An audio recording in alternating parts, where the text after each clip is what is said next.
भारत की देशद्रोही बेटी नेहा सिंह राठौर, जो कि ना तो पुरुष की तरह दिखते हैं ना ही महिला की तरह दिखती है, और जो ना तो पुरुष की तरह दिखता है ना तो महिला की तरह दिखती है, उसे आखिर हिजड़ा कहा जाता है। और हिजड़े की तरह यह लगातार देश विरोधी बयान दे रही है, पाकिस्तान में नंबर 1 पर ट्रेंड कर रही है। अब इसके खिलाफ एक नहीं बल्कि दो एफआईआर दर्ज हो गई है। उसके बारे में भी हम आपको बताने वाले हैं। योगी की पुलिस अब इसको ऐसी बास करने वाली है जिसके दर्द से इसकी 7 पुश्तें बेहाल होने वाली है। इसी के साथ ही साथ एनएसए लगाने का भी अब प्रावधान कर दिया गया है, और कभी भी इस पर एनएसए की तहत यानी कि राष्ट्रीय सुरक्षा कानून की तहत कार्रवाई हो सकती है, और इसे मनीष कश्यप की तरह किसी दूर दराज के जेल में भेज दिया जाएगा। और नेहा सिंह राठौर का अब काम तमाम हो गया है, और योगी की पुलिस इसे ऐसा खुचैला बास करने वाली है कि इसके आने वाली 7 पुश्तें भी दर्द से कराह उठेगी। और पाकिस्तान का ये प्रेम इसको इतना महंगा पड़ने वाला है कि इसके मुंह से जबान तक नहीं निकलेगी। और आखिर नेहा सिंह राठौर का भी इस पर बयान आ गया है। अब वह रोती हुई गाती हुई फिर रही है। आरएनडी रोना अब शुरू हो चुका है। और आखिर पूरा मामला क्या है, पूरा मामला इस 5 से 8 मिनट की रिपोर्ट में हम आपको बताने जा रहे हैं।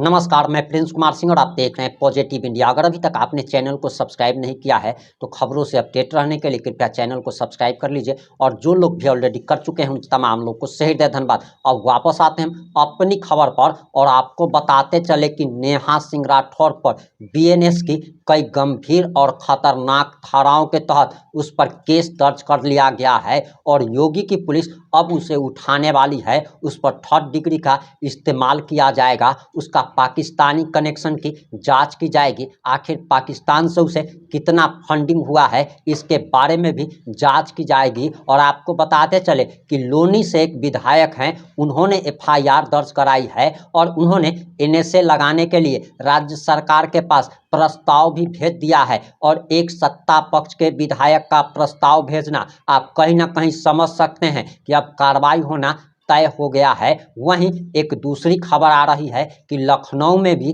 बीएनएस की गंभीर और खतरनाक धाराओं के तहत नेहा सिंह राठौर, जो कि बिहार के कैमूर जिले में जन्मी है, और उस रात अगर इसके माता पिता ने कंट्रोल किया होता तो भारत को एक देशद्रोही बेटी नहीं मिल पाती। और आपको बताते चले कि लगातार जिस प्रकार से देश विरोधी गतिविधियों में नेहा सिंह राठौर शामिल रही है, इसकी जांच की मांग कब से की जा रही थी, लेकिन नेहा सिंह राठौर के विरोधियों के लिए ये बड़ी खुशखबरी है। देशभक्तों के लिए, राष्ट्रभक्तों के लिए, राष्ट्रवादियों के लिए बड़ी खुशखबरी है कि नेहा सिंह राठौर का जेल में सरना अब तय हो गया है। हम आगे आपको तमाम बातें बताने जा रहे हैं कि आखिर किन किन धाराओं में केस दर्ज हुआ है, उसमें सजा का क्या प्रावधान है, एनएसए के तहत इसको किस जेल में भेजा जाएगा। लेकिन सबसे पहले आपको बताते चले कि नेहा सिंह राठौर को जैसे इस बात का पता चलता है कि उसके ऊपर एफआईआर दर्ज हो गई है, उसके बैंक खातों को अब जांच किया जाएगा कि आखिर कितनी फंडिंग मिली है। जिसके बाद नेहा सिंह राठौर सामने आती है, और उन्होंने सोशल मीडिया पर लिखा है कि मेरे ऊपर लखनऊ में एफआईआर दर्ज हो गई है, क्या कोई वकील मेरी मदद कर सकता है? मेरे पास वकील को देने के लिए पैसा नहीं है। मेरे आईसीआईसीआई बैंक अकाउंट में सिर्फ 519 रुपये हैं, जिसमें से 500 रुपये तबला वादक को देकर कल मैं नया गीत रिकॉर्ड करूंगी।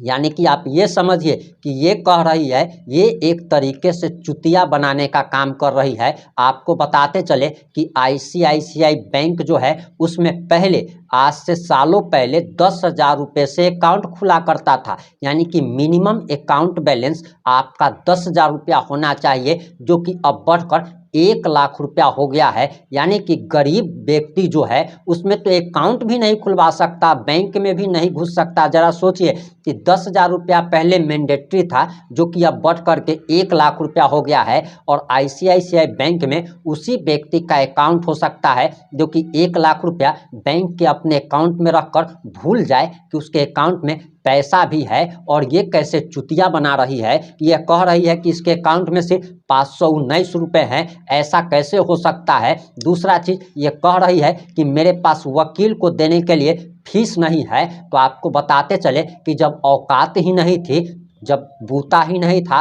तो फिर कूदना नहीं चाहिए था। और सबसे बड़ी बात कि ये कैसे चुतिया बना रही है, इस बात को समझने की ज़रूरत है। केस दर्ज होने के बाद इतना ही नहीं बल्कि यह सामने आती है और कहती है कि मैं देशद्रोही कैसे हो सकती है, क्योंकि मेरे खानदान के 14 लोग तो सेना में रहे हैं। यानी कि अब इस बात की भी जांच की जानी चाहिए कि इसके परिवार के कौन कौन लोग सेना में हैं और क्या वो देश के लिए, विदेश के लिए जासूसी कर रहे थे, विदेशी जासूस बनकर देश की सेना में काम कर रहे थे। और ये सवाल इसलिए उठ रहा है क्योंकि जिस व्यक्ति के परिवार में 14 लोग सेना में होंगे, वो व्यक्ति आखिर देशद्रोही कैसे हो सकता है। यानी कि देशद्रोह अगर उसको डीएनए में नहीं मिला तो फिर आखिर ये देशद्रोही कैसे हो गई, इसके लिए इन सब की जांच की जानी चाहिए। वहीं इसने आगे आकर क्या कहा है, सबसे पहले आप इसका जरा यह वीडियो देखिए, उसके बाद हम आपको बताने जा रहे हैं कि आखिर बीएनएस की खतरनाक धाराओं के तहत कौन कौन सी धाराओं में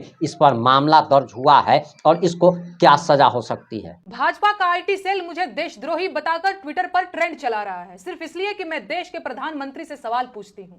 ये लोग मुझे देशद्रोही इसलिए कह रहे हैं क्योंकि पाकिस्तान के किसी ट्विटर अकाउंट ने मेरा वीडियो कॉपी करके लगा दिया। भाजपा का आईटी सेल और गोदी मीडिया के बिके हुए सरकारी पत्रकार देशभक्ति का सर्टिफिकेट बांट रहे हैं। वो लोग जिन्होंने देश को धर्म के नाम पर बांटने में कोई कसर नहीं छोड़ी, वो देशद्रोही और देशभक्त का सर्टिफिकेट बांट रहे हैं।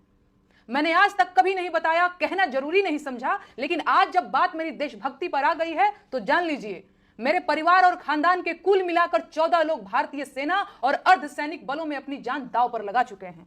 मेरा अपना सगा भाई अभी भी छत्तीसगढ़ के जंगलों में नक्सलियों से लड़ रहा है। मेरे अपने सगे 4 मामा आर्मी में अधिकारी रहे हैं, जिनमें से 2 लोग कारगिल की जंग लड़ चुके हैं। चाहे थल सेना हो या वायु सेना, मेरे भाई आज भी देश की सेनाओं में हैं और ये 2-2 रुपए के ट्रोल आईटी सेल वाले मुझे देशद्रोही कह रहे हैं। इनकी हिम्मत कैसे हुई है? औकात तो जाकर उससे सवाल पूछो जिसने देश को 10 साल में आतंकवाद से मुक्त कराने की बात कही थी। कहां गई उनकी 56 इंच की छाती? मुझे देशद्रोही कहेंगे ये बिके हुए लोग। कितने नेताओं के अपने बच्चे फौज में हैं, बताओ गिनके? पूरी भाजपा के नेताओं के जितने बच्चे फौज में होंगे उससे ज्यादा तो मेरे अपने रिश्तेदार और परिवार के लोग सेना में जान दांव पर लगा चुके हैं। अरे आज मैं कहूंगी कि देश का मेन स्ट्रीम मीडिया देश का गद्दार है, क्योंकि उसने कभी सरकार से सवाल नहीं पूछा और सरकार को मनमानी करने दी। वो पूछें या ना पूछें, मैं बार बार पूछूंगी कि पहलगाम में 2000 सैलानियों के लिए सुरक्षा की व्यवस्था क्यों नहीं थी? कौन जिम्मेदार है इसका? आतंकी हमले के बाद बिहार में रैली करना इतना जरूरी था?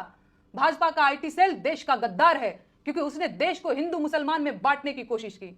है कोई जवाब? देशद्रोही कहेंगे ये मुझे। आपने कुकर्मी नेहा सिंह राठौर का ये बयान भी सुन लिया होगा।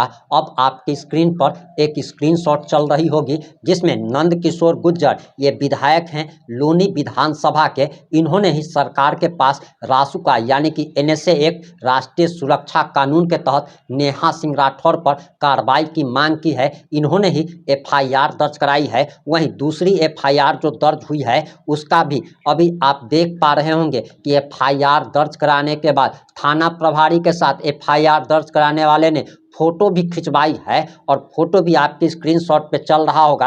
अब आप एफआईआर कॉपी देखिए जिसमें लिखा गया है कि सेवा में श्रीमान थानाध्यक्ष कोतवाली हजरतगंज लखनऊ, यानी कि हजरतगंज लखनऊ में यह मामला दर्ज करवाया गया है। और अभय प्रताप सिंह उर्फ अभय सिंह निर्भीक जो कि राष्ट्रीय कवि हैं, इन्होंने एफआईआर दर्ज कराई है। और बताया जा रहा है कि बीएनएस की कौन कौन सी धारा इस पर लगी है वो भी अभी आपकी स्क्रीन पे चल रहा होगा। और बताया जा रहा कि सेक्शन 196A लगाया गया है, 196B लगाया गया है, 197A लगाया गया है, 197B लगाया गया है, 197C लगाया गया है और 353 लगाया गया है, 353/2 लगाया गया है, 302 लगाया गया है, 69A लगाया गया है, 152 लगाया गया है, यानी कि नेहा सिंह राठौर पर धारा 302 के तहत भी कार्रवाई की गई है और अब इसका बचना नामुमकिन बताया जा रहा है। जरा सोचिए, और अब आप ये सोच रहे होंगे कि धारा 302 यानी कि हत्या का प्रयास, तो आपको बताते चले कि अंग्रेजों के समय से चले आ रहे कानून को मोदी सरकार ने बदल दिया था और अब 302 का मतलब हत्या का मामला नहीं होता है, बल्कि ये देशद्रोह का मामला है। और बताया जा रहा है कि इसके ऊपर कई सारी, और ये भी बताया जा रहा है कि इसके संपत्ति की भी जांच की जाएगी, इसके बैंक अकाउंट को खंगाले जाएंगे। और हम तो कहते हैं कि सिर्फ इसके ही नहीं, बल्कि इसके पति के, इसके ससुर के, इसके बाप के, इसके भाई के, इसके माई के और इसका पूरा खानदान का जितना भी व्यक्ति है, सबके बैंक खातों की जांच की जानी चाहिए। ऐसा हो सकता है कि इसने अपने अकाउंट में नाम मंगवाया हो, पति के अकाउंट में मंगवा लिया हो, क्योंकि इसका पति भी तो भरुआ की तरह दिखता है, वहीं ये अपने बाप माँ के अकाउंट में भी मंगवा सकती है।